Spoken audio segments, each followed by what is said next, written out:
What's going on, guys? Calmfirenate here to talk about another great episode of The Walking Dead. You know, we're down to we just got one more episode for the finale, which I think is going to be really good. I think hopefully it's going to make a lot of people happier than what we dealt with the finale and the premiere of last year. You know, that hopefully we get more people back on the bandwagon and excited for Walking Dead. Now this week, there's not a whole lot to talk about, but there's three different things in particular that I thought was kind of interesting I wanted to touch on. The first one being is Sasha. You see Sasha, she's in the sanctuary, wonder what happened to her.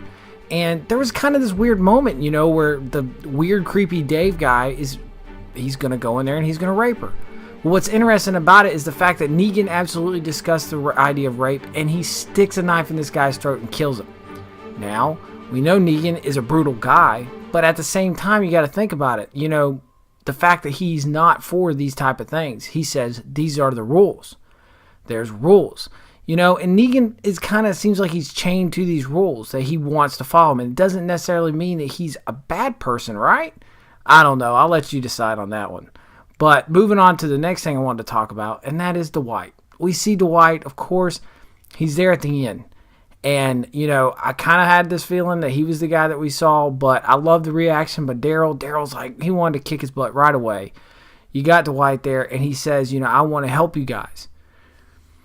I love the way it ended. I love Rick telling him to get down on his knees, and it makes you wonder what in the world is going on with Dwight. But I can't help from wondering how does most people feel? Do you trust him?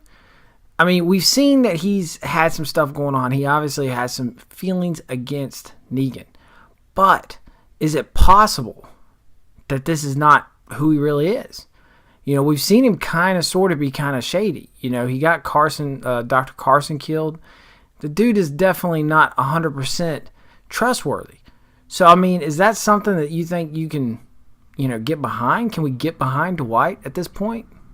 Now, the main thing I want to talk about was something that was very subtle, and a lot of people might not have picked up on it, but it was when you had Negan talking to Sasha, and he said, a little birdie told me that Rick was up to no good. Okay? Now, think about that. Someone has told him that Rick is trying to plan an army and try to rise up against Negan.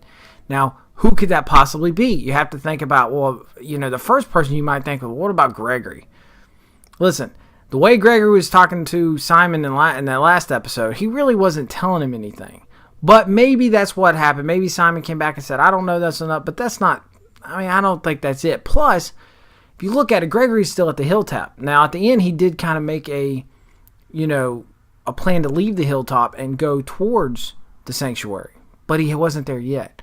So I'm going to take Gregory off the list. And let me think about, like, what else it could be. Now, you got Dwight, but Dwight is with Rick's crew right now, at least there. So who else could it possibly be? Does that mean there's a traitor? Is there somebody who's a traitor? Well, it's possible.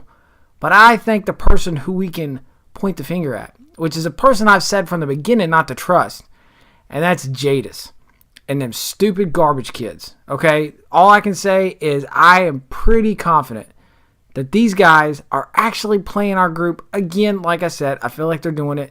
And they might have said something to the Saviors, because I believe at the end, I don't know if they're working with the Saviors or already working for the Saviors, but they must have had some agreement. There's no way that these guys have been there for so long and the Saviors have pretty much taken control of everybody but them. So they definitely have to be in some way, shape, or form in the Saviors' pocket. And I think we're going to find that out in the finale. But let me know what you guys think. Do you think it's Jadis? Because I think it's Jadis. Do you trust Dwight? Because I kind of do, but I'm not entirely sure. And what do you think is going to happen to Sasha? Poor girl, I'm not feeling really good about her. You know, she really thought she was going to play Eugene and given her a weapon, but he didn't. He just gave her poison to kill herself. So what do you think is going to happen, guys? The finale's coming next week. Let me know. But until next time, we'll see you later.